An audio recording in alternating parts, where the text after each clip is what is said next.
siaran pers ini yang nanti sebentar lagi akan saya sampaikan gitu. Nah, kami menyampaikan beberapa hal penting. Yang pertama adalah sebagaimana tertulis di dalam berita acara KPU Kabupaten Semenanjung nomor 175/PK dan seterusnya, tanggal 6 Desember 2020, calon Bupati dan Wakil Bupati Semenanjung nomor 3 menyampaikan laporan penerimaan dan pengeluaran dana kampanye atau LPPDK pada tanggal 6 Desember tahun 2020 pukul 23.58. Jadi kata kuncinya sebetulnya adalah beliau menyampaikan LPPDK, tapi disampaikan pada pukul 23.58, dan itu ada di berita acara yang dibuat oleh KPU sendiri. Kemudian yang kedua, sesuai dengan pasal 34 ayat 1 dan ayat 2 PKPU nomor 5 tahun 2020 tentang dana kampanye, calon harus menyampaikan LPPDK paling lambat 1 hari setelah masa kampanye berakhir, yaitu pukul 18 WIB.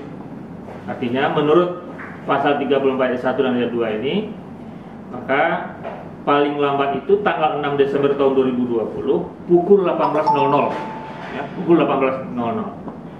Nah, bagi yang terlambat, ini tegas juga, bagi yang terlambat menyampaikan harus dikenai sanksi pembatalan calon. Nah, ini kata kuncinya di sini. Bagi yang terlambat artinya adalah melewati tanggal 6, kemudian juga melewati pukul 18.00. Ya.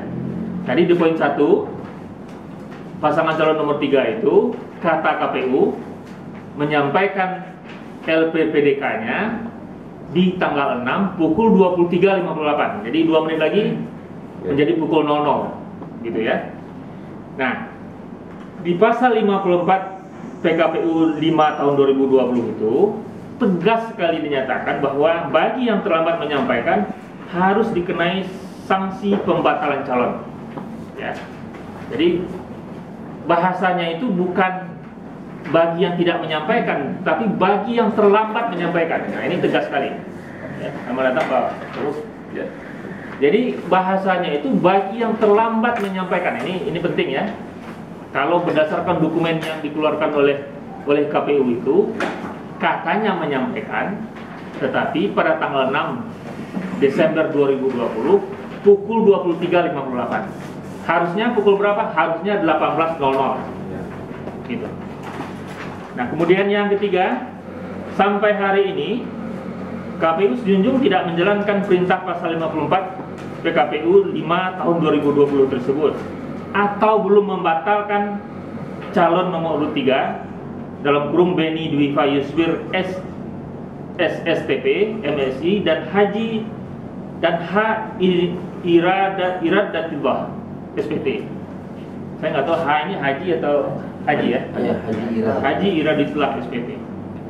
Jadi sudah terlambat, kemudian ada aturannya, dan sampai hari ini tidak dibatalkan atau tidak dilakukan diskualifikasi oleh KPU. Patut diduga tidak berdiri sendiri, ya, tapi merupakan puncak dari kurang baiknya kualitas penyelenggaraan pilkada di Kabupaten Semenanjung, seperti dibiarkannya berlangsung dugaan politik, uang, dan politisasi birokrasi oleh penyelenggara pilkada. Ya. Politisasi, ini juga penting, politisasi birokrasi sangat mungkin terjadi mengingat calon Bupati Beni Dwifa Yuswir SSTP NSI adalah anak dari Bupati Semenanjung yang sedang menjabat, yaitu Dr. Andus Wiswir Arifin MM Datuk Marajo. Jadi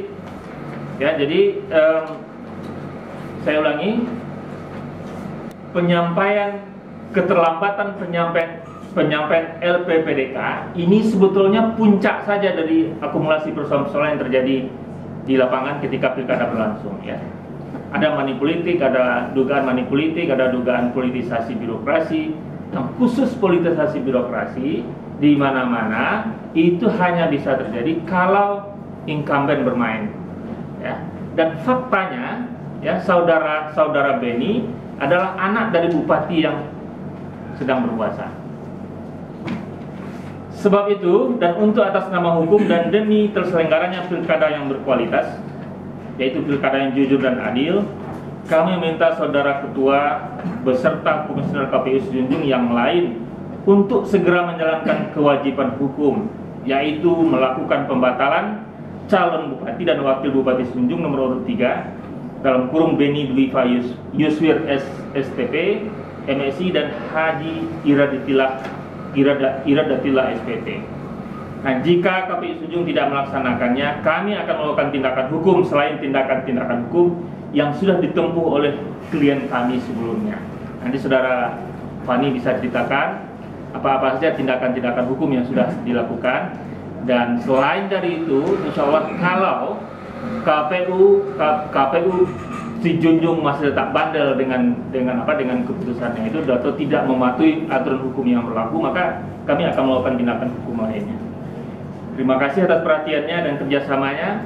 Mungkin nanti sebelum tanya jawab, kita dengar dulu mungkin tambahan dari Pak calon bupati, calon wakil bupati, kemudian juga wakil bupati yang juga pada kontestasi kemarin itu juga adalah menjadi salah seorang calon bupati. Silakan. Berbahagia. Ini adalah wujud dari perjuangan kita selaku warga negara yang taat hukum, yang memiliki hak yang sama di mata aturan dan regulasi yang ada secara proses pilkada pemilihan kepala daerah di Kabupaten Sejunjung. Kita bersama 4 paslon, mulai dari paslon nomor urut 1 Bapak Selvin dengan Bapak Sarikal, nomor urut 2 Haji Andre Saiful dengan Bapak Nasrul Chun, kemudian nomor urut 4 kanda kami Bapak Haji Rifal Boy dengan Bapak Dr. Mendro Swarman. Lalu kita nomor urut 5 Hendri Susanto dengan Bapak Indra Gunawan. Kita berempat sudah berusaha mematuhi aturan-aturan yang ada untuk bersosialisasi, kemudian berkampanye sesuai dengan regulasi yang ada. Kita berusaha menghindari segala bentuk politisasi birokrat, kemudian money politik dan seterusnya.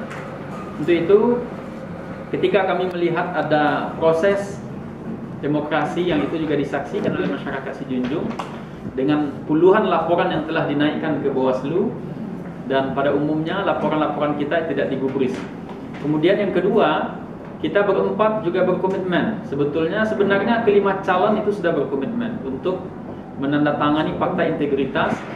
Nah, ada hal yang sangat krusial terjadi di daerah Kabupaten Sejunjung yang ini merupakan aspirasi dari lebih kurang 80.000 pemilih yang menitipkan suaranya kepada kita, paslon nomor urut 1, 2, 4, dan 5, di mana ada sebuah proses demokrasi yang wajib diikuti oleh paslon sesuai dengan peraturan KPU yang tadi sudah dibacakan oleh Pak Dr. Miko Kamal, bahwa laporan LPPDK itu wajib disampaikan, tidak boleh melewati 18 tanggal 6 Desember. Dan itu disaksikan oleh keempat LO kita, paslon 1, 2, 4, 5. Keempat LO dan operator kita ada di KPU waktu itu. Setelah melewati ambang batas waktu, maka LO kita meminta agar ini diplenokan dan dibuat berita acara. Sampai detik ketika kami 4 paslon setelah pencoblosan datang meminta berita acara, kita belum terima. Lalu ketika LO kita pergi ke Bawaslu, kemudian kembali lagi minta tertulis melalui PPID, kita juga belum mendapatkan. Artinya dalam kurun waktu beberapa hari itu tidak ada pleno yang sehingga berita acara wajib diterbitkan, dan itu adalah hak transparansi kita sebagai paslon menerima berita acara LPPDK. Untuk itu ini menjadi legal standing kita, bagaimana ini harus diusut secara tuntas, dan kita paslon juga telah melakukan upaya-upaya hukum. Untuk itu kepada masyarakat Kabupaten Sejunjung, mohon doanya, mudah-mudahan segala bentuk ketidakadilan, kemudian segala bentuk yang harus mesti kita ungkap, ini bisa terungkap secara fakta dan benar, insya Allah, mudah-mudahan. Mungkin itu yang bisa kita tambahkan Pak Dokter. Silakan kepada